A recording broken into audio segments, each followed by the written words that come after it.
మాధవపెద్ది పుణ్యశీల ప్రసాద్ నవల స్రవంతిలో భాగంగా నవల రాగలహరి తరువాతి భాగం. ఎదురింట్లో కొత్తగా దిగినటువంటి గీతిక కుటుంబంతో శృతి పరిచయం చేసుకోవడం అంతవరకు మనం చెప్పుకున్నాం. అమ్మా పిలిచింది గీతిక. ఏడిసినట్టే ఉంది నీ పిలుపు. అమ్మట అమ్మ యథాప్రకారంగానే విసుకుంది రత్తమ్మ. 10వ ఏటే సవత్తల్లి వచ్చింది గీతికకి. వచ్చిన రోజునే కఠినంగా చెప్పాడు తండ్రి, నువ్వు ఈమెను అమ్మా అని పిలవాలి అని. ఇష్టం లేకపోయినా సరేనంది గీతిక. అప్పటి నుంచి అట్లాగే పిలుస్తూ వచ్చింది. వచ్చిన కొత్తలో భర్త మాట ఎదిరించడం ఎందుకని ఊరుకుంది రత్తమ్మ. ఆ తర్వాత కూడా ఏమనలేదు. ఆవిడికి చిక్కొచ్చిందల్లా తను తల్లయ్యాకే.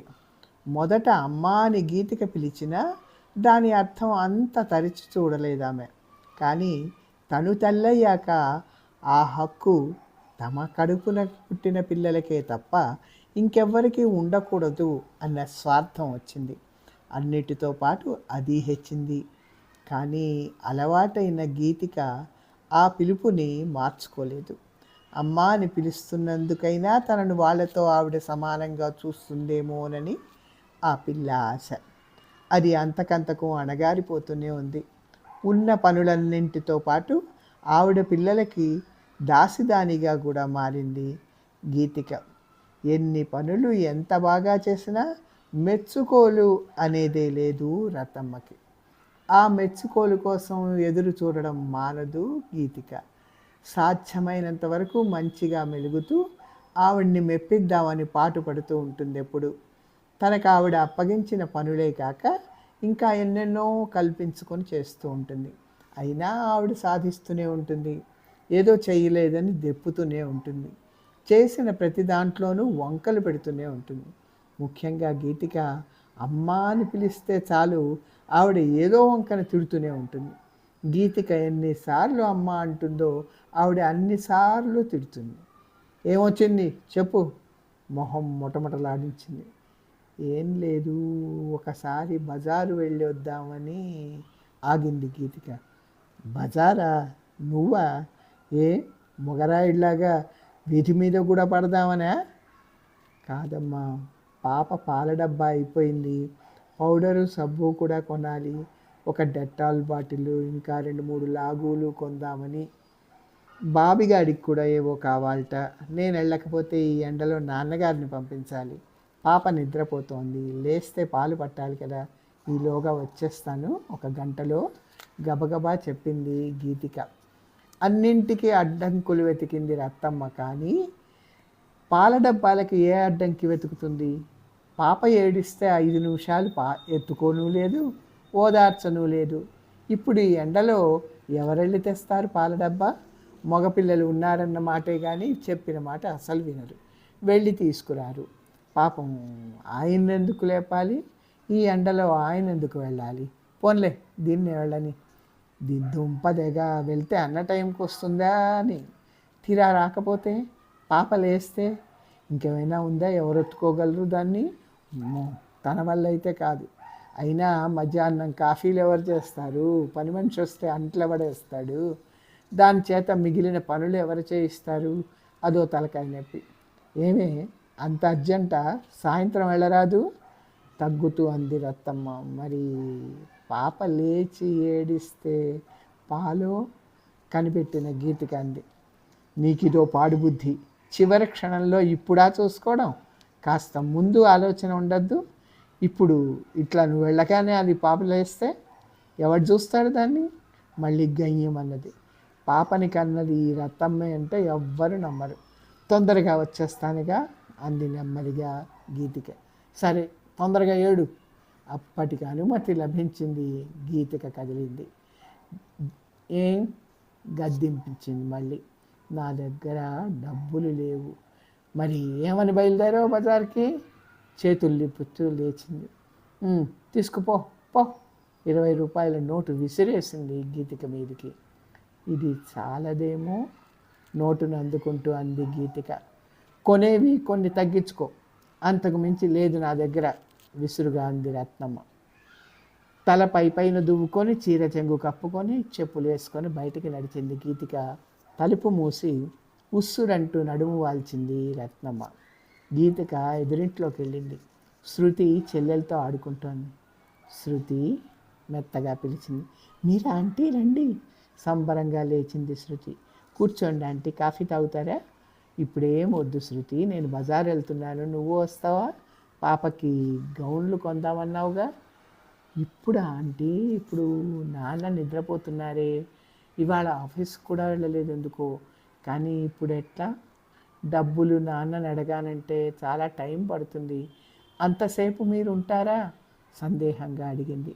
గీతిక ఏదో అనబోయేంతలో, వెళ్ళండి చిన్నమ్మ, పాపని నేను చూసుకుంటాను, నాన్నగారు లేచే ఉన్నారుగా, ఒక్కసారి చూసి రండి.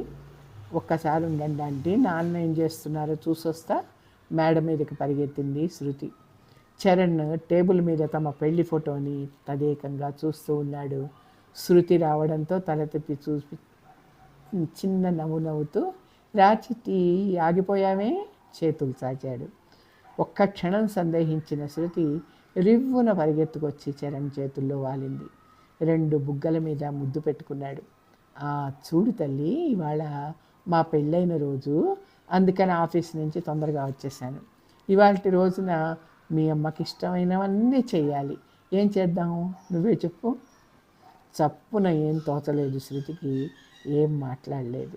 నీకేం కావాలో అడుగు, అది కొనిపెడతా అన్నాడు తిరిగి ముద్దాడుతూ. అప్పుడు గుర్తొచ్చింది, కింద ఆంటీ వెయిట్ చేస్తోంది, అడగమన్నారు కదా అని నాన్నని. నాన్న, నేను ఎదురింటి ఆంటీతో బజార్ వెళ్తున్నాను, నాకేం కావాలో అన్నీ కొనుక్కుంటా. ఆంటీనా? ఆవిడెవరు? అవును నాన్న, మన ఇంట్లో ఎదురింట్లో కొత్తగా వచ్చారు వాళ్ళు, వాళ్ళతో వెళ్ళి కొనుక్కుంటావా? అవును నాన్న, నాకు కొన్ని డబ్బులు కావాలి. ఓ ఎస్, నీకేం, ఏది కావాలంటే అది కొనుక్కో, కానీ డబ్బులు నీకు ఇస్తే లెక్క తెలీదు. ఆ ఆంటీ ఎవరో నాకు చూపించు, ఆవిడతో నేను మాట్లాడి డబ్బిస్తానన్నాడు చరణ్. శృతికి ఆశ్చర్యం వేసింది. అంతకుముందు అడగగానే డబ్బు ఇచ్చేవాడు చరణ్. ఇప్పుడు అతడికి మనస్థిమితం లేదు. ఇప్పుడు ఆరోగ్యం చేకూరింది, మామూలుగా ఆలోచించగలుగుతున్నాడు. కానీ ఇవన్నీ ఆలోచించలేదు శృతి. ఆలోచించినా ఆ చిన్న బుర్రకు అంతగా అర్థం కావు. తండ్రి ఆంటీని పిలవమన్నాడని ఆంటీని పిలవడానికి కిందికి వచ్చింది. రా శృతి, రెడీనా అంది గీతిక కుర్చీలోంచి లేస్తూ. తల అడ్డంగా ఆడిస్తూ, మా నాన్న మిమ్మల్ని రమ్మన్నారు అంది. తెల్లబోయింది గీతిక. ఆ వెంటనే కాస్త చికాకు కూడా వచ్చింది. ఎందుకు అంది మొహం చిట్లిస్తూ. అక్కడి నుంచి కదల్లా. రమ్మని మరీ బలవంతం చేయడానికి ధైర్యం చాలలేదు శృతికి. మొహంలో మార్పుని గమనించి దూరంగానే నిలబడింది. మళ్ళీ మెల్లిగా పైకి వెళ్ళింది. గీతికకి విసుగొస్తోంది.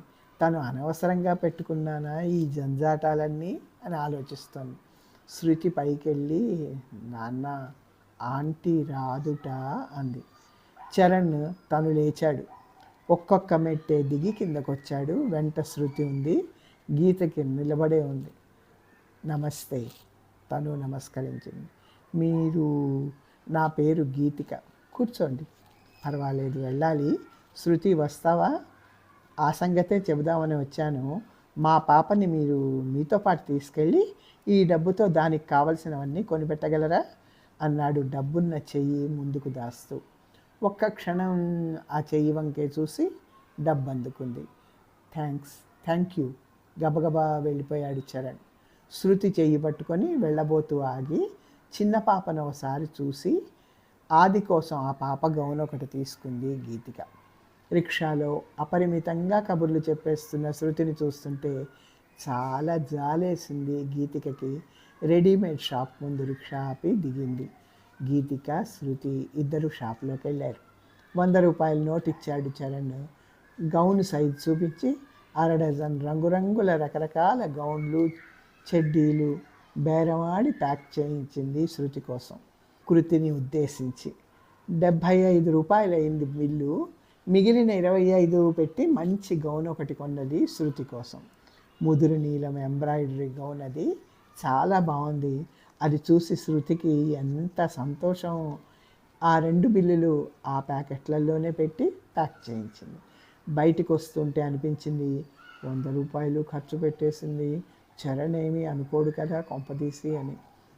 ఇప్పుడు అనుకునేం లాభం, ఎటు తిరిగి ఖర్చు అయిపోయింది. అయినా తన పిల్లల కోసమే ఖర్చు చేసిందిగా. అసలు ఇవి వాళ్ళిద్దరికీ అవసరమే కూడా. వేరే ఫ్యాన్సీ స్టోర్లో వెళ్ళి తనకు కావలసినవన్నీ కొనుక్కొని ఇంటి దారి పట్టింది గీతిక శృతితో. ఈ కాసేపు రెక్కలు విప్పిన పక్షిలా స్వేచ్ఛగా, హాయిగా, తెరిపిగా అనిపించింది ఆమె ప్రాణానికి. ఇంటికి వెళ్ళాలనిపించలేదు. శృతిని ఇంటి దగ్గర దింపి గుమ్మంలో కాలు పెట్టేసరికి ఇల్లు రణగుణ ధ్వనితో నిండిపోయింది. పిల్లలంతా ఏదో తినడానికి పోట్లాడుకొని కొట్టుకుంటున్నారు. పసిపాప ఒకటే ఏడుపు. వస్తువులన్నీ చిందరవందరగా ఉన్నాయి. ఆశ్చర్యం ఏమిటంటే రాగానే ఇంత ఆలస్యమైందే అని విరుచుకుపడేది అత్తమ్మ. గీతి వచ్చావా, అన్నీ కొన్నావా, ఏమేం కొన్నావో చూపించు అని ఆప్యాయంగా మాట్లాడుతుంటే రెప్ప వాల్చడం మర్చిపోయి చూస్తుంది. అట్లానే ఉండిపోయింది గీతిక. అసలు పెళ్ళయి రాగానే గుదిబండ లాంటి ఈ పిల్లని చూస్తూనే ఒళ్ళు మండింది రత్తమ్మకి. రెండో పెళ్లి చేసుకున్నది చాలక పైగా ఈ ఆడపిల్ల బరువు ఒకట అని చీదరించుకునేది.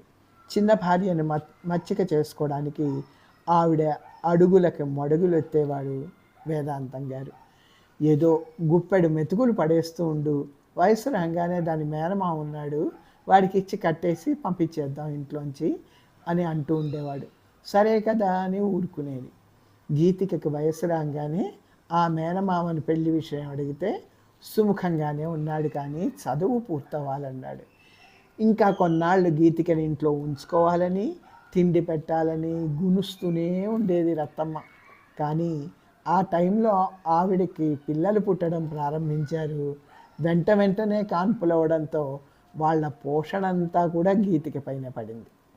ఇంటెడు చాకిరీ చేస్తున్న గీతిక క్షణం లేకపోతే ఇరుకున పడసాగింది రత్తమ్మ. చదువు పూర్తి చేసిన గీతిక మేనమామ ఉద్యోగం రావాలన్నాడు. అదృష్టవశాత్తు మంచి ఉద్యోగం వచ్చింది. ఆ తర్వాత ట్రైనింగ్ అవ్వాలన్నాడు, ప్రొబేషన్ అన్నాడు. మొత్తానికి పెళ్ళి వాయిదా పడుతూ వచ్చింది. మొదట్లో ఈ పీడన ఎప్పుడు 3 ముళ్ళు వేయించి వదిలించుకుందామా అనుకునే రత్తమ్మ ఇప్పుడు ఎక్కడ గీతిక పెళ్లి చేసుకొని వెళ్ళిపోతుందో అని భయపడసాగింది. పెళ్ళి వాయిదా పడుతుంటే సంతోషిస్తోంది. ఇప్పుడు గీతిక మేనమామ సంజయ్కి గీతికంటే ఇష్టమే. అదీగాక ఇప్పుడు తన స్నేహితులు కొందరు పెళ్లి చేసుకొని పొందుతున్న సుఖ సౌకర్యాలను చూశాడు. అతడికి ఇప్పుడు పెళ్లి మీద మక్కువ కలగసాగింది. గీతికకు కూడా సంజయ్తో తన పెళ్లి జరుగుతుందని తెలుసు. అందుకే అతడు రాగానే సిగ్గుతో లోపలికి వెళ్ళిపోతుంది. పొంచి ఉండి అతడి మాటలు వింటూ ఉంటుంది. తన పేరు అతడు అన్నప్పుడల్లా ఏదో హాయిని పొందుతుంది. ఇంట్లో పని చికాకు ఎక్కువగా ఉన్నప్పుడు పనంతా పూర్తి చేసుకొని ఒక మూల కిటికీ దగ్గర కూర్చొని నీలాకాశం వైపు చూస్తూ సంజయ్ గురించి, తమ వివాహ జీవితం గురించి కలలు కనేది. మొదట్లో సంజయ్ వస్తేనే మొహం మొటమొటలాడుచుకుంటూ వెళ్ళిపోయే రత్తమ్మ కాఫీ నీళ్లు కూడా ఇచ్చేది కాదు. ఇప్పుడిప్పుడే కాస్త మర్యాద చేస్తోంది. సంజయ్ బావగారితో పెళ్ళంటే తనకున్న సుముఖత్వాన్ని చూచాయిగా చెప్పడం ప్రారంభించాడు.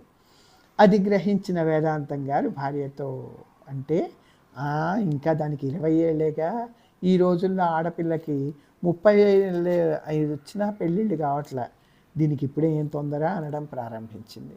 ఇంకోసారి పెళ్ళంటే మాటలా, డబ్బు దశకం చూసుకోవాలి, కూడగట్టుకోవాలి, ఇంకా అవతలికి మనకి మగపిల్లలు ఉన్నారు, వాళ్ళ చదువులు, ఆడపిల్లల పెళ్ళిళ్ళు, చిన్నదాని భవిష్యత్తు అన్నీ ఆలోచించండి అనేది.